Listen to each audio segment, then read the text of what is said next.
अगर आप भी चाहते हैं कि आरसीएम म्यूजिक के वीडियो सबसे पहले आप तक पहुंचे, तो लाल बटन को दबा के चैनल को सब्सक्राइब जरूर करें और साथ में बेल आइकन को दबाना ना भूलें। RCM music present.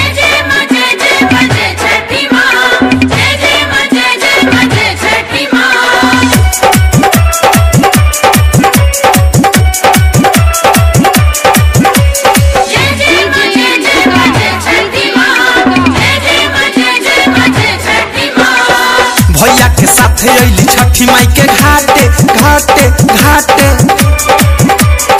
खूबे उड़ावता दी पोखरा के आटे आटे आटे। भैया के साथे अइली छठी माई के घाटे, खूबे उड़ावता दी पोखरा के आटे। नाही लजाली नाही सदमाली, नाही लजाली नाही सदमाली, धइले बाड़ी बंडल के बांध के। अच्छा ई बात बा। बम बजावता दी घूंघट तान के।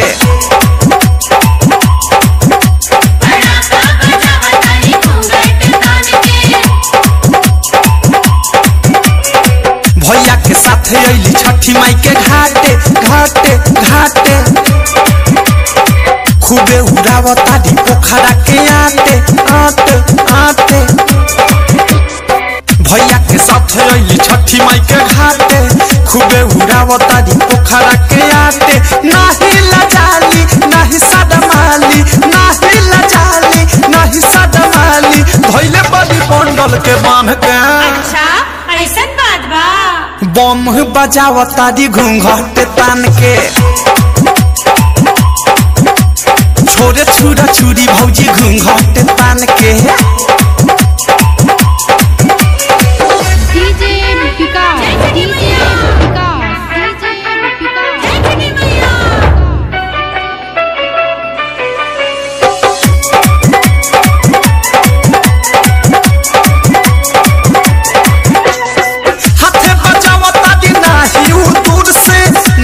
जात बादी अपना भसुर से,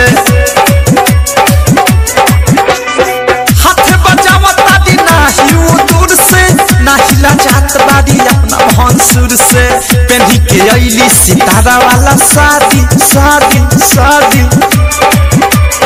भैया के पीछे राख सपने या गाड़ी गाड़ी गाड़ी। पेन्ही के अइली सितारा वाला शादी, भैया के पीछे राख सपने या गाड़ी। भैया ते रात बाटे लगे न जात बाटे, भैया ते रात बाटे लगे न जात बाटे। भागे ले कूदी कूदी ठान के। बम बजावता दी घूंघट तान के।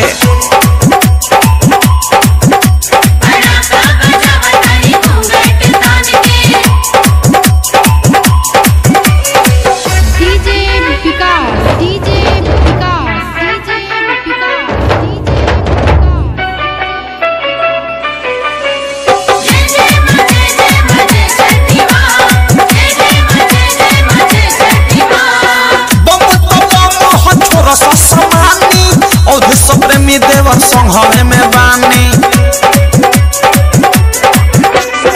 बहुत बम छोरा ससमानी, औधे प्रेमी देवर संघवे में बानी। राइटर रवि की विशाल देखी हंसे हंसे हंसे, भैया के नजरी में बात ये धसे धसे धसे। राइटर रवि की विशाल देखी हंसे, भैया के नजरी में बात ये धसे। मुकेश प्रकाश ये बखास, मुकेश प्रकाश ये बखास, हंसे अनुराग वो जान के। बम बजावता दी घूंघट तान के। बिरिया पारा का छोरा घूंघट के तान के। भैया के साथे अइली छठी माई के घाटे घाटे घाटे, खूबे उड़ावता दी पोखरा के आटे आटे आटे। भैया के साथे अइली छठी माई के घाटे, खूबे उड़ावता दी पोखरा के आटे। नाही लजाली नाही सदमाली, नाही लजाली नाही सदमाली, धइले बाड़ी मंडल के बांध के अच्छा ई बात बा बम बजावतारी घूंघट तान के